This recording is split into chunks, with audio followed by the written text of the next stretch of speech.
Bueno, primero que nada, muchas gracias Cristina por estar en esta reunión. Es realmente un honor para nosotros que estar aquí sentados contigo y poder tener esta entrevista.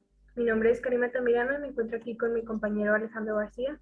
Los dos somos de Monterrey, México, y nuestro motivo aquí como estudiantes es aprender de ti, lo que más podamos de tus experiencias de la vida acerca del papel positivo de esta empresa en la construcción de un mundo mejor. Esta entrevista es para Aim to Flourish, una iniciativa global de aprendizaje apoyada por el Pacto Mundial de la ONU, dirigida por estudiantes para descubrir sobre las innovaciones de negocio que se han creado con el objetivo de mejorar tanto la sociedad como las comunidades y el medio ambiente.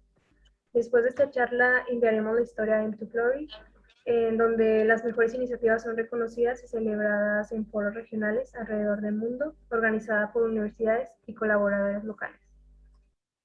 Bueno, y sin más preámbulo, iniciaremos con la entrevista. Alejandro, por favor, adelante con las preguntas. Claro. ¿Cómo estás? Buenas tardes. Yo soy Alejandro. Mucho gusto. Primero que nada, me gustaría comenzar con una pequeña petición. Si nos puedes apoyar ahí, presentándote brevemente, cómo inició todo, cómo el giro de la empresa y tu puesto dentro de la institución. Claro, bueno, primero que nada, muchísimas gracias por invitarme. Qué bueno que tomen en cuenta iniciativas como estas que pues están empezando y que buscan pues hacer un cambio en el medio ambiente y en la sociedad de México. Y pues bueno, les platico un poco de mí. Primero, yo soy Cristina Alfaro, tengo 22 años. Actualmente sigo estudiando en Administración de Empresas en el TEC de Monterrey. Y pues bueno, esta iniciativa surgió, bueno, la idea surgió en verano del 2020 con la necesidad de pues crear un proyecto que tuviera tres pilares principales. Estos pilares son amor por México, conciencia ambiental e impacto social. Yo antes me dedicaba al turismo sustentable y pues por la pandemia tuvimos que pausarlo, pero yo quería seguir con esta ideología, ¿no? Querer seguir hacer un proyecto que mejorara la comunidad de México y que tomara en cuenta el medio ambiente, ¿no? De la disminución de la huella ambiental. Y fue así como conocí la piel de nopal. Esta piel es una piel que simula la piel de animal, pero es totalmente vegana, es sustentable, no contiene nada de plásticos, químicos tóxicos, petróleo, todo se hace con la fibra del nopal y algodón orgánico. Y pues justo lo que queremos es crear esta tercera alternativa de crear accesorios de moda y pues de todo, pero sin matar animales ni contaminar el medio ambiente. Y pues fue así como surgió la idea de utilizar la piel la piel de nopal. Y hasta apenas de febrero de este año salió a la luz al mercado Oca, lo que pues, se conoce hoy en día. Sí.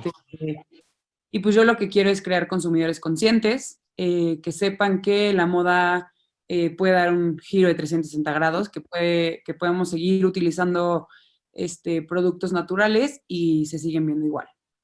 Entonces, pues mi objetivo es enaltecer el nombre de México, poner el nombre de México en alto y disminuir la huella ambiental con este tipo de productos. Ok. Yo quiero hacer, antes de pasar con mi compañera, quiero hacer otra preguntita. ¿Ya estás exportando al extranjero o tu comercio ahorita es aquí dentro del país? Ahorita es dentro del país. Sí he vendido en Estados Unidos una que otra cosa, pero me estoy enfocando ahorita en pues, el comercio nacional.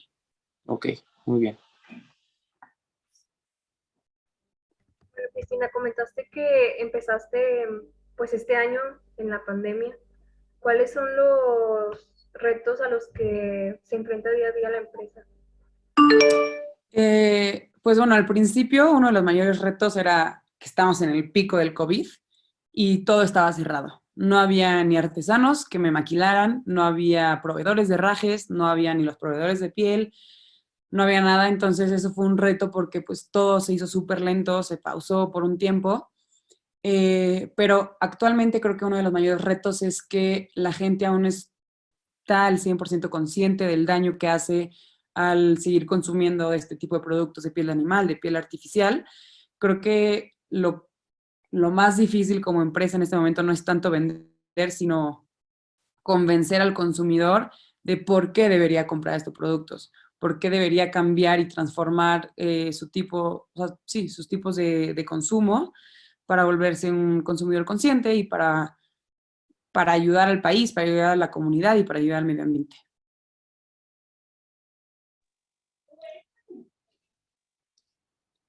Muy bien. Oye, ahorita mencionaste de que tu emprendimiento surgió de que conociste el producto, el material del nopal, pero ¿cómo es el proceso de conocerlo? O sea, ¿cómo lo hiciste o qué escuchaste para darte cuenta de que existía ese material? Pues bueno, yo no hago la piel de nopal, yo compro la piel de nopal, pero cuando empecé, yo fui la primera marca en México de piel de nopal, entonces yo estuve en contacto con los creadores de esta piel. Y pues bueno, fueron 2 años y medio de 1000 pruebas. Antes ya existe la piel de piña, piel de manzana, piel de hongo, y justo lo que querían era pues crear un producto similar, pero con un producto 100% mexicano. Se dieron cuenta que el nopal es una planta que crece en todo México, es muy fácil de que crezca, no necesita riego, o sea, no necesita agua, no necesita mucho cuidado, y lo padre es que cuando tú cortas el nopal, el cactus queda ileso, porque de ahí vuelve a salir otro y otro y otro durante 8 a 10 años. Entonces es una planta que da para abasto muchísimo tiempo. Y, y pues bueno, un poco el proceso de cómo se hace la piel de nopales. Primero se corta el nopal de la penca, se tritura, se deja secar al aire libre por 3 días y pues, se queda como pues, pedacitos duros de nopal. Sí. Eso se pulveriza y se crea una proteína de nopal. Y ese polvito se pone en una cama de algodón orgánico para que le dé la estructura de pues, láminas de piel. Sí. Y ya con máquinas y procesos muy tecnológicos se comprime este nopal, se mezcla con el algodón y con tintes naturales le dan pues, el diferente color de cada piel que hasta hoy existe. Y ya, o sea, la piel es súper resistente, tiene una durabilidad hasta 10 años, o sea, es muy similar a la piel de animal. Perfecto. Y sí, eso es todo. Ok. Sigue mi compañera. Y esta iniciativa, digamos, tú eres la fundadora, pero ¿hay alguien más en tu equipo o quién más se ha unido a este esfuerzo? Sí, yo fundé, hice hasta la fecha, he hecho casi todo solita, pero ahorita ya se unió al equipo alguien de marketing, alguien de fotografía y por supuesto pues están todos los artesanos detrás, que son los que crean el producto final. Muy bien. En sí, son dos preguntas en una. Una, ¿tienes socios aparte de los que mencionaste? ¿Y cuántos empleados? Si nos puedes compartir esa información, si se puede. ¿Cuántos empleados tienes ahorita? No tengo socios, yo soy la única fundadora de Oka y hasta ahorita tenemos 5 empleados detrás de Oka. Ok, perfecto.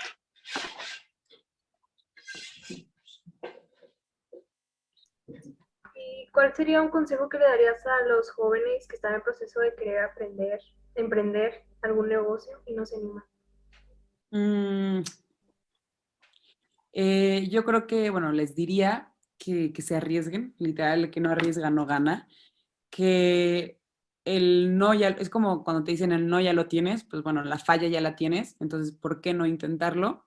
Y algo súper importante es que lo que sea que vayan a hacer, que les apasione, que sea algo que amen, que, pues sí, que de verdad les guste, porque son esas cosas a las que más te esfuerzas, sí, a las que más les pones como empeño para que salgan adelante, porque si es algo que solo lo haces por dinero, en cualquier obstáculo o cualquier cosa que se ponga mal, pues vas a decir como, ay, no, qué flojera, mejor hago otra cosa, ¿no? Entonces, lo que sea que vayan a hacer, que lo amen, que les apasione, que no se den por vencidos, que nunca tienen la toalla, que hay que aprender de los obstáculos, que siempre eso pues, nos enseña muchísimo más que un logro.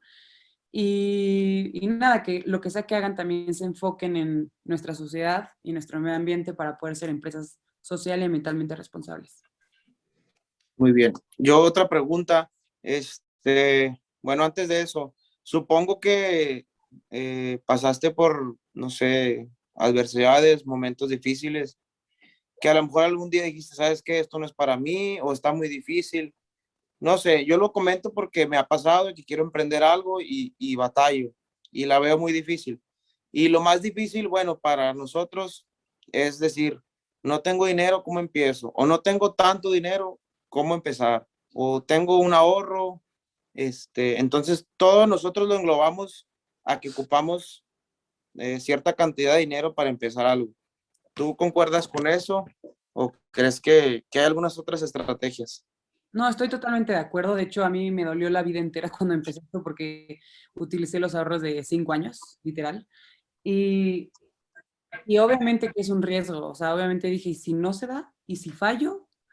Pero pues creo que la vida se trata de riesgos. Si fallas, ni modo, no te vas a morir, vas a aprender, vas a volver a tener ese dinero y ya vas a tener el conocimiento de qué no hacer para no volver a fallar igual, ¿no? Quizás yo ahorita voy bien con Oca, pero no sé si en un año vaya a seguir igual o empeore o acabe, no tengo idea, pero creo que lo importante es enfocarse en lo que sí se puede dar, en qué tengo que hacer yo para poder lograr esto. O sea, no pensar tanto en qué pasa si no, sino qué pasa si sí. Si sí, ¿qué pasa? No, pues voy a ganar muchísimo más dinero, voy a ser una persona exitosa, voy a tener lo que yo quiero, voy a trabajar en lo que me apasiona. O sea, es como ver todos esos lados positivos y arriesgarte. O sea, no hay de otra. Yo lo he visto en muchísimas personas, en contactos, en conocidos, que sí que tuvieron que hipotecar su casa para poder hacer lo que les apasiona y ahorita son personas súper exitosas. Este, obviamente hay que tener un control de nuestras finanzas. No voy a poner pues, mi casa, mi familia, mis coches, pues no. Pero saber qué parte me puede servir para poder empezar este proyecto e ir avanzándolo poco a poco, sin el temor de depender 100% de ese proyecto. Que si no pasa, o sea, que si no funciona, voy a poder seguir viviendo bien y voy a poder seguir trabajando poco a poco para volver a intentarlo, ¿no? O sea, creo que es algo súper importante y enfocarte en lo bueno y no en lo malo. Ok, muchas gracias. Bueno, Cristina, ya como por última pregunta, me gustaría saber cuáles son los planes futuros a largo plazo de la empresa. Bueno, los planes a mediano plazo son estar presente en muchas tiendas, boutiques de toda la República, en Oaxaca, en Mérida, en Tulum, en la Ciudad de México, en todos lados, para darme a conocer. Pero obviamente mis planes a largo plazo son tener mis propias tiendas físicas, poder ser una marca reconocida, no solamente por los productos, sino por el concepto de que soy una empresa social y ambientalmente responsable que busca hacer un cambio, que trabaja con artesanos mexicanos y que mi objetivo principal es poner el nombre de México en alto. O sea, quiero que la gente se identifique con la marca y que más por los productos que lo compren por la idea, por el concepto, por todo esto. Perfecto, pues muchas gracias, la verdad, Cristina, por tu tiempo, para llevar a cabo esta entrevista y compartirnos esta gran innovación. Te deseamos mucha suerte y esperamos que sigas con esta gran innovación y muchas gracias. Muchísimas gracias a ustedes, de verdad. No, gracias a ti, de verdad que nos ayudas mucho pues, con estos consejos y estas respuestas, porque no nada más es para exponer la entrevista o para hacer alguna actividad, sino también nos sirve a nosotros porque vamos empezando en esto, ¿verdad? Y van a ver, piensen positivo, poco a poco. Las cosas que se dan rápido van a acabar. Todos poco a poco y va a funcionar muy bien, van a ver. Listo. Muchas gracias. Gracias.